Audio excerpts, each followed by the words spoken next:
अस्सलाम वालेकुम दोस्तों, उम्मीद करते हैं कि आप सब लोग ठीक ठाक होंगे, मज़े में होंगे। तो आप और एक एनालिसिस देख रहे हैं अपने दोस्त जावेद भट्ट के साथ। सबसे पहले फिर मैं कहूँगा हम भरपूर अंदाज में जो कुछ फ़लस्तीन में हो रहा है, उनके साथ जो जुल्म हो रहा है उसकी मज़म्मत करें वो पुरजोश अंदाज में, और जितना भी हो सकता है हमें अपने लेवल पे हम दुनिया को बताएं कि उन पे किस किस्म का जुल्म हो रहा है। इस वक्त मीडिया ब्लैक आउट हो रहा है, तो हमारी ये ज़िम्मेदारी बनती है कि हम अपनी ओर से इस चीज़ को बिल्कुल सामने लाएं और दुनिया को बताएं कि क्या हो रहा है। अब बात करते हैं वर्ल्ड कप की। अभी तक वर्ल्ड कप किस लेवल पर पहुंचा है।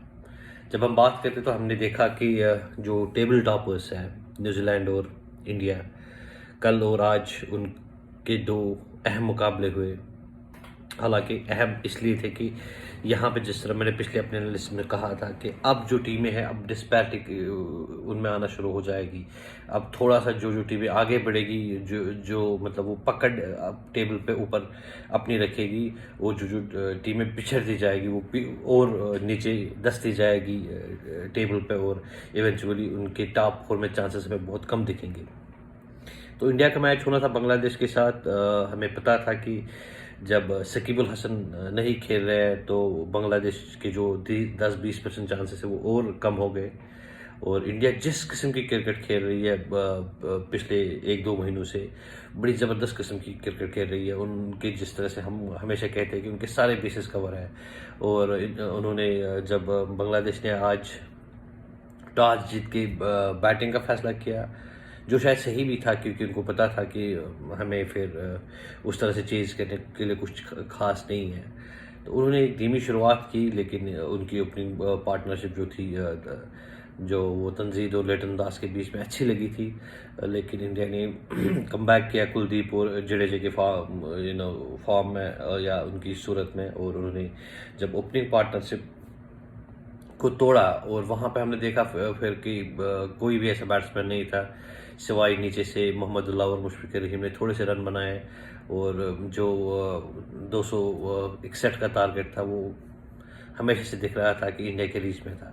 और इंडिया ने भरपूर अंदाज में जब अपने शुरुआत की, वहाँ पे रोहित शर्मा और शुभमन गिल अपना टाइम लेके बाद में उन्होंने एक अच्छे तरीके से जो ओपनिंग स्टैंड दी है। पूरे वर्ल्ड कप में देखा गया है कि इंडियन बैटर्स बहुत अच्छा खेल रहे हैं, अच्छा कर रहे हैं, खासकर रोहित शर्मा। और आज तो शुभमन गिल को भी देखा गया है कि उन्होंने अपनी 10वीं सेंचुरी पूरी की, और इस तरह से हमने देखा कि उन्होंने टॉप पे अच्छी एक शुरुआत दी। और रोहित के जाने के बाद जो ही विराट आते हैं, जिस विराट को खासकर यहाँ पे बात करेंगे इंडियन पॉइंट ऑफ व्यू से, हम बात करना चाहेंगे विराट और के राहुल की। विराट पिछले 2-3 सालों से कुछ खास कर नहीं रहे थे। पिछले 1 साल से अब वो वापस फॉर्म में आ गए हैं। उस वक्त उसको टीम ने बहुत बैक किया।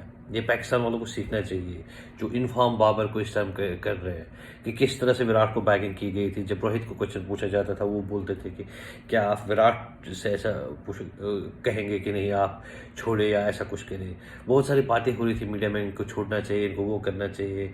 अब वो विराट नहीं रहे, वो नहीं रहा है, लेकिन उन्होंने दिखाया पूरी दुनिया को कि उसमें किस किस्म की आग भरी है, कौन सी तपिश भरी है। और इस तरह से आज विराट ने एक ज़बरदस्त इनिंग खेल के 48 जो उनकी सेंचुरी है पूरी कर ली, और उम्मीद है कि शायद वो जल्द ही अपनी नस्ब सेंचुरी जो है सेंचुरीज़ की पूरी कर लेंगे वनडे क्रिकेट में।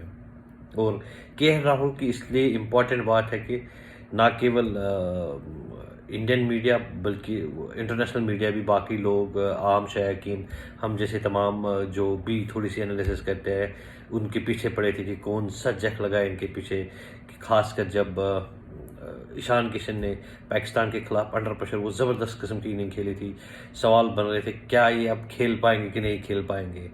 लेकिन उन्होंने उनके साथ प्रोसेस किया और वो पे बैक कर रहे हैं कि जितने भी एशिया कप से मैच हुए हैं हर एक मैच में किया राहुल ने परफॉर्म किया है।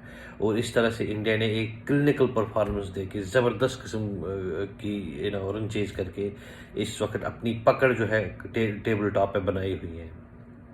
और दूसरी जानिब से जो दूसरे टॉपर है टेबल पे न्यूजीलैंड की बात करते हैं, जो मैं हमेशा कहता हूँ कि वो अपने हद में रह के क्रिकेट खेलते हैं। उनका भी एक मेन प्लेयर जो है विलियमसन अभी फ्रैक्चर की वजह से नहीं खेल पा रहे हैं। कल उन्होंने अफ़गानिस्तान ने टॉस जीत के उनको पहले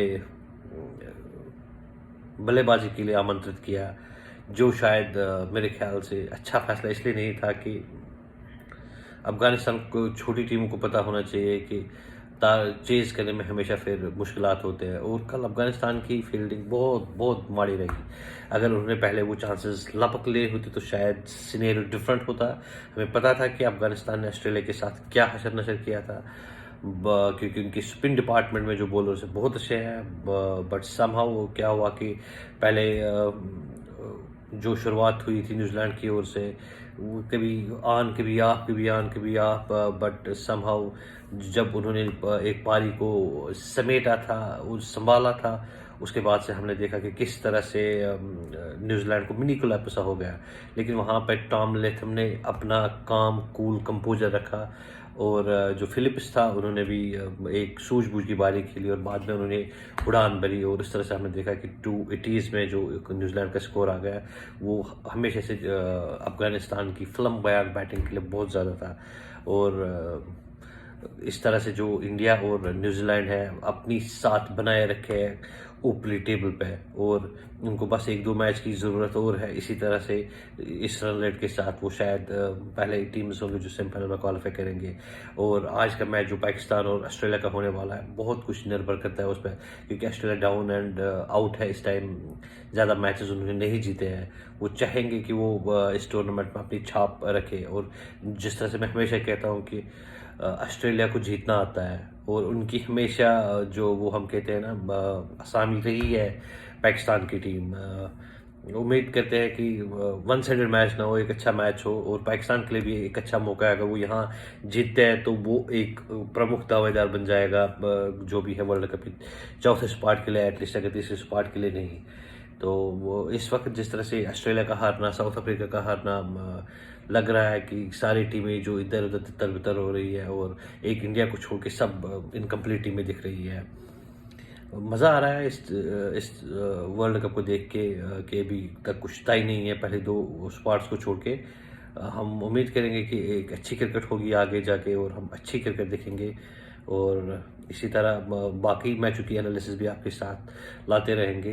तब तक के लिए आप सब लोग फ़लस्तीन के लिए दुआ करते रहिएगा, अपना बहुत सारा ख्याल रखिएगा। अगले एनालिसिस में फिर मिलते हैं, अल्लाह ने के बाद।